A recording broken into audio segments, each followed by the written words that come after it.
Assalamualaikum warahmatullahi wabarakatuh. Perkenalkan, nama saya Nikmatul Afikoh. Di sini saya akan sedikit menjelaskan tentang persepsi interpersonal.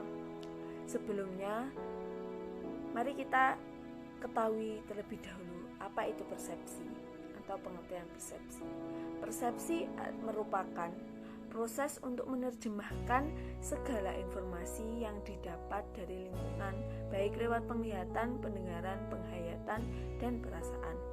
Beberapa ahli juga berpendapat bahwa persepsi merupakan proses kognisi. Persepsi juga bisa diartikan proses pengorganisasian, penginterpretasian terhadap rangsangan yang diterima oleh organisme atau individu sehingga merupakan suatu yang berarti dan merupakan aktivitas yang integrasi dalam diri individu. Karena merupakan aktivitas yang integrat, maka seluruh pribadi, seluruh apa yang ada dalam diri individu aktif berperan dalam persepsi tersebut. Dengan persepsi, individu menyadari dapat mengerti tentang keadaan lingkungan yang ada di sekitar maupun tentang hal yang ada di sekitar maupun tentang hal yang ada dalam diri individu yang bersangkutan. Pengertian persepsi interpersonal. Sebagaimana diketahui bahwa kehidupan individu tidak dapat lepas dari lingkungannya, baik lingkungan fisik maupun lingkungan sosial. Situasi sosial ini diwarnai dengan berbagai rangsangan atau stimulus yang diterima individu dari luar dirinya, baik berupa benda, orang, peristiwa, atau stimulus itu sendiri. Stimulus yang diterima individu kemudian diorganisasikan dan ditafsirkan, sehingga individu memperoleh suatu kesan atau makna terhadap stimulus yang diterimanya. Proses pembentukan kesan atau makna terhadap orang lain inilah yang disebut persepsi sosial. Lalu, persepsi interpersonal adalah proses terhadap stimulus verba atau non-verba sehingga terbentuk suatu kesan yang berfungsi mengatur dan mempermudah kebutuhan hubungan sosial. Proses persepsi interpersonal ini melibatkan keseluruh aspek pribadi seperti pikiran, perasaan, pengalaman-pengalaman, dan stimulus sosial yang melatar belakangi stimulus itu sendiri. Macam-macam persepsi.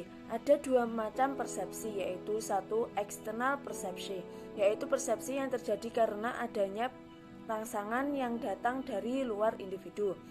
Dua, self perception, yaitu persepsi yang terjadi karena adanya rangsangan yang berasal dari dalam diri individu. Dalam hal ini, yang menjadi objek adalah diri sendiri. Aspek-aspek persepsi. Menurut MC Dowell and Newell dalam Haryanto 2013, ada dua aspek yang melatar belakangi terjadinya persepsi. Di antaranya adalah A. Kognisi, yaitu cara berpikir, mengenali, memaknai, dan memberi arti suatu rangsangan, yaitu pandangan individu berdasarkan informasi yang diterima oleh panca indera, pengalaman, atau yang dilihat dalam kehidupan sehari-hari. B. Afeksi, cara individu dalam merasakan, mengekspresikan emosi terhadap rangsangan berdasarkan nilai-nilai dalam dirinya dan kemudian mempengaruhi persepsinya. Proses terbentuknya persepsi interpersonal. Pembentukan persepsi interpersonal menunjukkan bahwa persepsi diawali dengan observasi terhadap rangsangan seseorang. Kemudian terjadinya proses atribusi dan disposisi atau pengaturan dan pengintegrasian seluruh faktor yang berperan dalam persepsi secara terintegrasi sehingga membentuk suatu kesan terhadap objek persepsi. Faktor-faktor yang mempengaruhi persepsi interpersonal.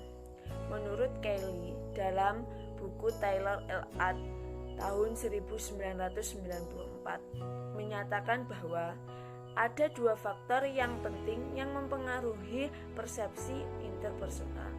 Pertama, faktor fisik dan psikologis seperti kesan dari penampilan fisik seperti ekspresi wajah, kontak mata, dan postur tubuh.